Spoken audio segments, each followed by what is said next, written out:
Shocking city with a seedy secret. Today, the final report on the mayor's order to get to the bottom of institutional racism. For months, a city task force has studied the cause and effects of racism in Austin. It covered 5 sectors of city life, but behind the findings and the recommendations, real people struggling with systemic problems.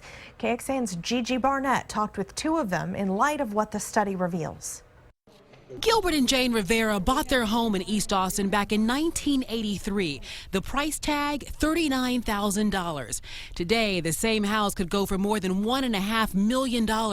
A gold mine for someone who wants to sell. They don't, because the retired couple can't. Where are we going to retire in style? Where can we buy what we have now? A special task force put together by Mayor Steve Adler unveiled their findings today after months of research.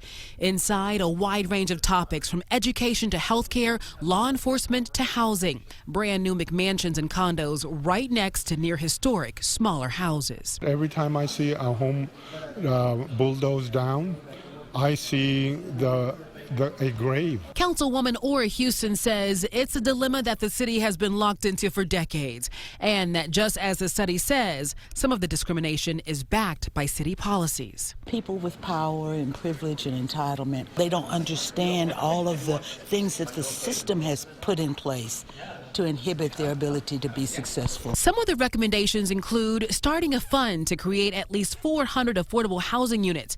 City leaders in Denver are already doing this. Another one, use public-owned property to build homes for low-income families and offer tax payment assistance to senior citizens like the Riveras. Council and everybody say we're providing affordable housing, but affordable for whom? I'm Gigi Barnett, KXAN News.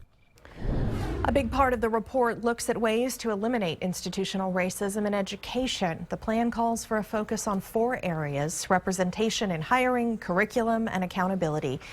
Education, admission and access, and building leadership. The report says Austin needs more ethnic diversity among teachers and administrators, and making those changes could improve student performance.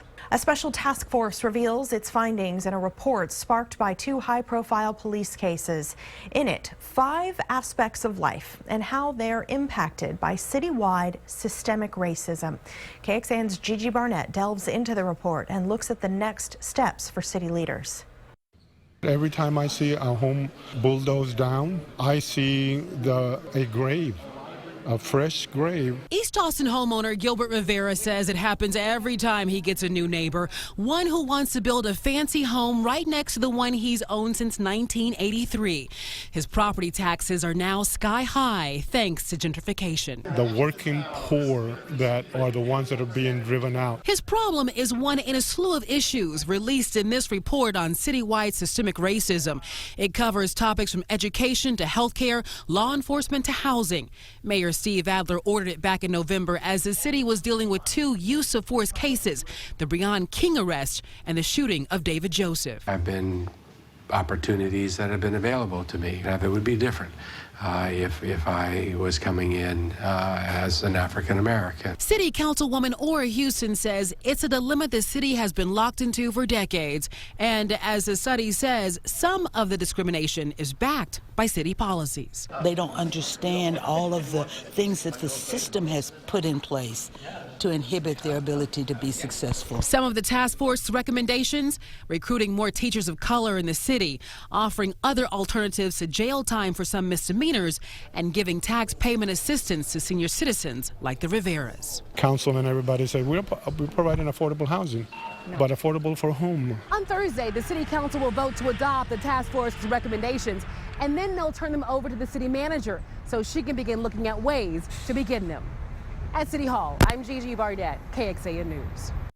The full report with its conclusions and recommendations is about 68 pages. We have it for you in its entirety on KXAN.com.